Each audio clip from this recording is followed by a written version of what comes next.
Voilà, on va commencer notre séminaire groupe Rai. Aujourd'hui, j'ai choisi de ne pas choisir, c'est-à-dire que le sujet est libre.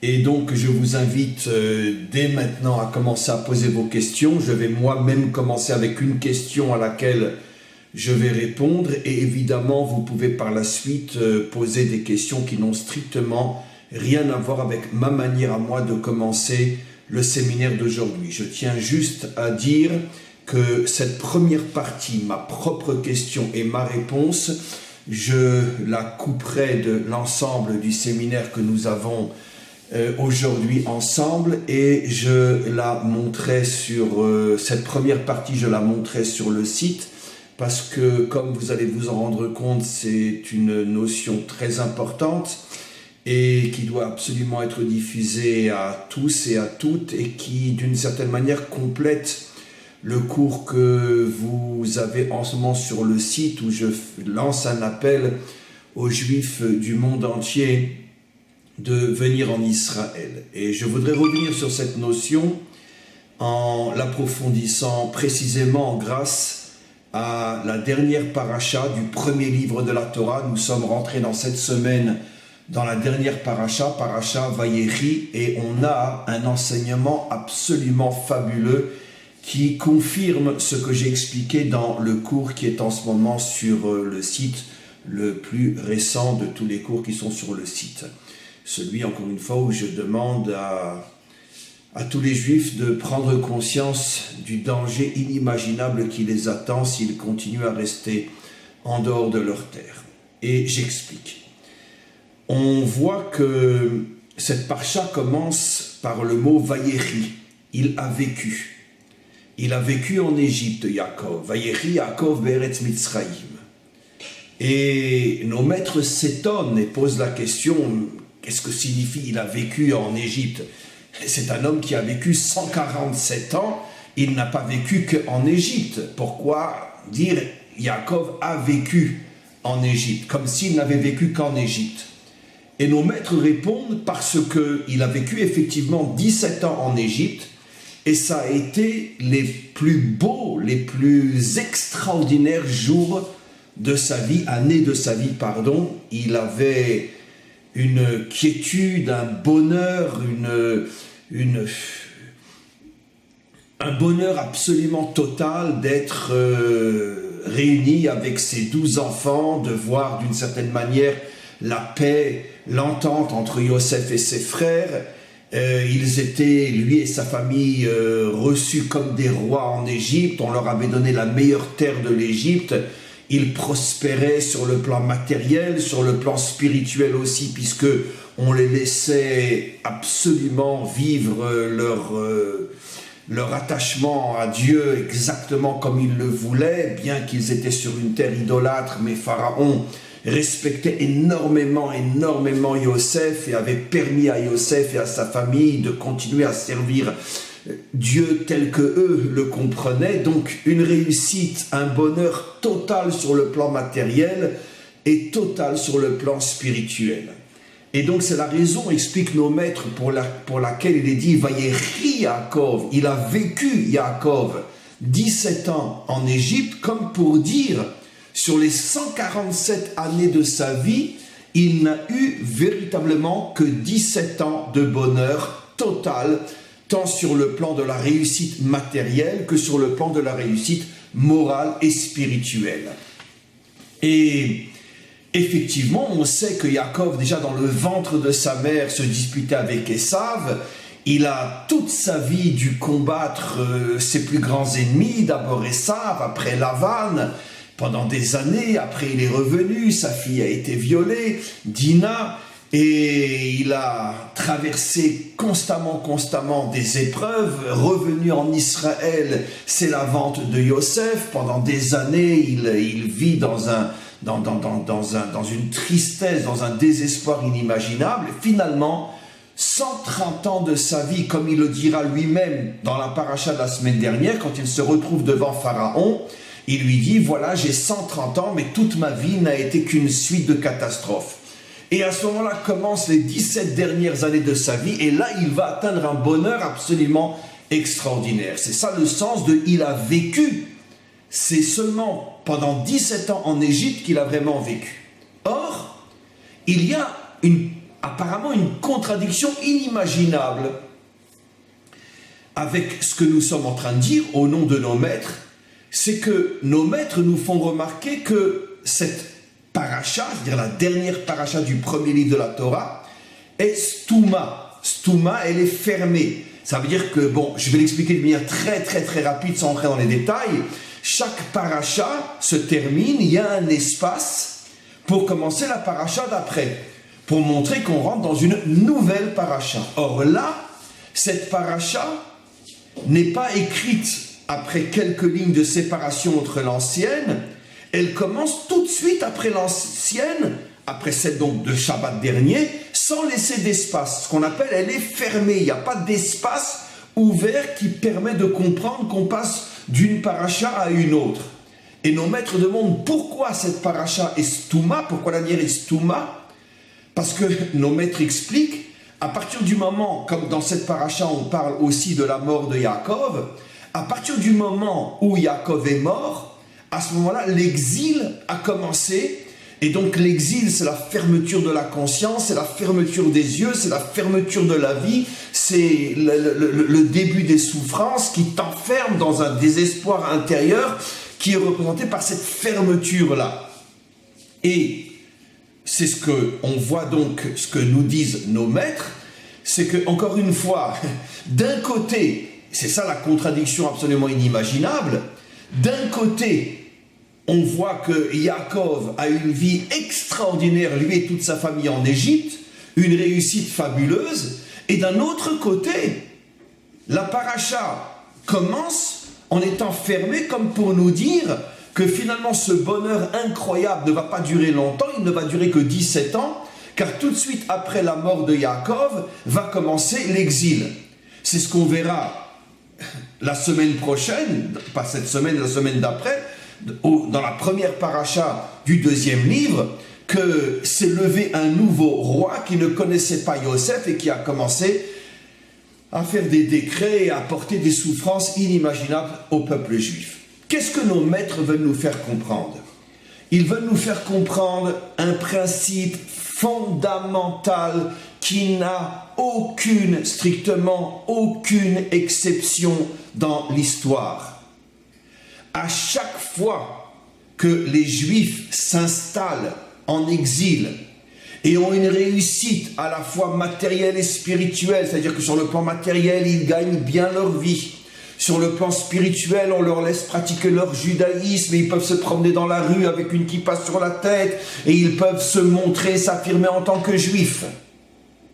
Cette période-là est toujours une période annonciatrice d'une catastrophe qui va suivre.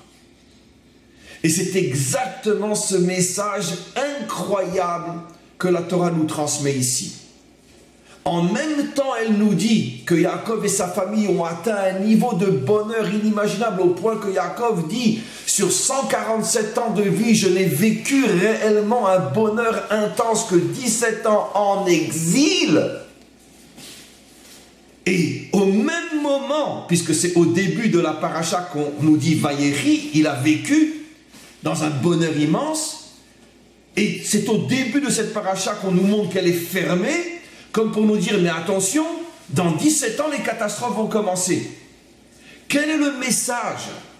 Le message est fabuleux, je l'ai déjà expliqué. Mais là, je voulais le prouver de la Torah elle-même. À chaque fois que nous nous installons en exil et que nous atteignons un bonheur, une réussite matérielle et spirituelle, nous ne nous rendons même pas compte que nous sommes en train de préparer une catastrophe qui va nous tomber sur la tête. Et c'est exactement ce qui s'est passé. Pourquoi? Parce que justement, c'est ça le fond du problème. À partir du moment où je m'installe en exil, parce que tout me réussit, et que finalement je me sens épanoui, je me sens heureux, je me sens bien, à ce moment-là, j'oublie l'essentiel. C'est que je ne suis pas chez moi. Je suis en exil. Et si je suis en exil, c'est que forcément, je suis dans une situation de faute ou de punition à cause d'une faute qui n'a toujours pas été réparée. Et comment, dans une situation de faute et de punition, je peux me sentir heureux? Si je me sens heureux, c'est-à-dire que finalement, j'oublie complètement pourquoi je suis ici, ce que cela signifie et ce que je devrais faire pour en sortir. Et à chaque fois que j'oublie qu'en vérité, la plus grande catastrophe qui puisse arriver à un juif en exil, c'est la réussite matérielle et spirituelle, parce qu'à ce moment-là, il oublie complètement qu'il n'est pas là où il devrait être, et qu'il est dans une situation de faute et de punition, sinon il serait sur sa terre avec son peuple.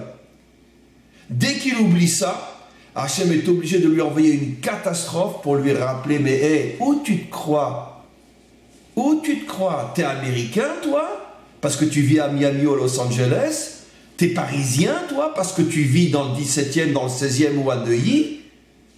T'es belge parce que tu vis à Anvers? T'es suisse parce que tu vis à Zurich ou je ne sais où? Non, tu es un juif. Ta place est d'être en Israël. Et si tu es aujourd'hui à Paris ou si tu es à Los Angeles ou si tu es à Manhattan, c'est parce que le peuple juif a fauté, a perdu sa terre et qu'il doit tout faire pour réparer ses fautes et revenir sur sa terre. Alors comment tu peux vivre dans un tel bonheur qui n'est qu'une pure illusion? Comment? Alors je vais t'enlever ce bonheur et je vais te rappeler que tu es en exil, que tu n'es pas chez toi. On va te poursuivre, on va te dire sale juif, crève. Comme ça tu te rendras compte que quand tu dis l'an prochain à Jérusalem, c'est pas seulement du bout des lèvres, mais c'est de toutes tes tripes que tu dois le dire. Voilà le secret incroyable que nous apprend ici la paracha. Je veux juste rajouter quelque chose qui concerne en vérité le monde entier, comme j'ai l'habitude de faire. Parce que même si, au départ, les enseignements de la Torah concernent le peuple juif, il est clair et absolument clair, et plus on approche de la délivrance, et plus on a le devoir on pourrait dire, d'enseigner la Torah d'une manière beaucoup plus universelle, parce que la Torah s'adresse à toutes les nations aussi, dans tous les enseignements qui sont des enseignements, on pourrait dire, de construction de l'homme et des peuples. Je ne parle pas de la loi en tant que telle, mais des enseignements qui permettent à l'homme de se construire. Alors je veux justement ramener cette explication à quelque chose de beaucoup plus général. À chaque fois qu'un homme se trouve dans une situation de bonheur, entre parenthèses, qui font que finalement il ne cherche plus du tout le sens de sa vie et le pourquoi de son existence, parce que Baruch Hashem, grâce à Dieu, je kiffe, tout va bien. J'ai mon travail, j'ai ma synagogue, j'ai mon église, j'ai mon temple, j'ai mon sport, j'ai mon kiff. S'il s'agit d'un homme véritable auquel Hachem tient, c'est sûr et certain que cette période prépare une catastrophe, une épreuve terrible. C'est ce que nous apprend notre paracha. Si c'est une ordure que Hachem déteste, alors il le laisse crever dans son bonheur pour s'en débarrasser pour l'éternité. Prends dans ce monde et fous-moi la paix pour l'éternité, comme nos maîtres disent. Mais bon, c'est une minorité. Mais la majorité des hommes qui sont potentiellement des hommes et auxquels Hachem tient, lorsque malheureusement ils s'enfoncent dans un bonheur au point de ne plus penser à rien qu'à leur kiff et qu'à leur réussite, qu'elle soit matérielle ou spirituelle, il faut savoir, nous enseigne la Torah, que ça prépare une terrible épreuve. Parce qu'un homme authentique doit constamment être à la recherche du sens profond de sa vie, du pourquoi de son existence. Qu'est-ce que je fais sur terre? Qu'est-ce que Dieu attend de moi? Qu'est-ce que je dois réaliser? Et dès que le « qu'est-ce que je dois réaliser » disparaît, dès que je vis le moment présent avec joie, avec bonheur, avec « waouh, qu'est-ce que je suis bien, oh là là !» Tous les Shabbats, je vais à la synagogue, le dimanche, je kiffe avec ma famille, toute la semaine, je travaille, je gagne plein d'argent, waouh, super! sache que si tu es un homme et qu'Hachem tient à toi, tu te prépares une épreuve terrible. Et c'est vrai pour tous les hommes et toutes les femmes. Parce que la chose essentielle que Hachem ne supporte pas, c'est quand un homme ne se pose plus de questions. Qui je suis, d'où je viens, pourquoi j'existe et où je vais. Dès que ces questions ne sont plus posées, à ce moment-là, l'homme se trouve dans une situation qui prépare une catastrophe. Voilà le message extraordinaire que je voulais vous transmettre, qui est sans doute l'un des plus grands messages de cette dernière paracha, ce paradoxe incroyable entre le fait que nos maîtres nous disent que d'un côté, Yaakov et sa famille ont atteint le summum du bonheur en exil, et dans cette même paracha, au tout début de la paracha, une allusion comme quoi les catastrophes se préparent. Parce que ça va de pair. À chaque fois que tu es bien dans ton exil, parce que tu as un bonheur vitrine qui t'empêche de penser à ce pourquoi tu existes, sache que tu te prépares une catastrophe. Et donc la seule et unique manière d'éviter ces catastrophes, c'est de vivre constamment dans la recherche du Lech Lecha, va vers toi, sache qui tu es. La première parole adressée à Abraham par Hachem, Lech Lecha, pose-toi la question, qui tu es, pourquoi je t'ai créé, qu'est-ce que j'attends de toi?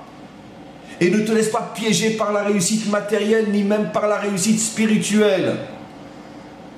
Parce que la réussite, qu'elle soit matérielle ou spirituelle, elle t'empêche de te poser les vraies questions. Même une réussite spirituelle t'empêche de te poser les vraies questions. Par contre, quand tu sens que tu es en manque, que tu n'as pas ce que tu cherches, parce que tu cherches le vrai, l'authentique, à ce moment-là, tu seras protégé de véritables épreuves qui te mettront à genoux. C'est ça le secret de cette paracha.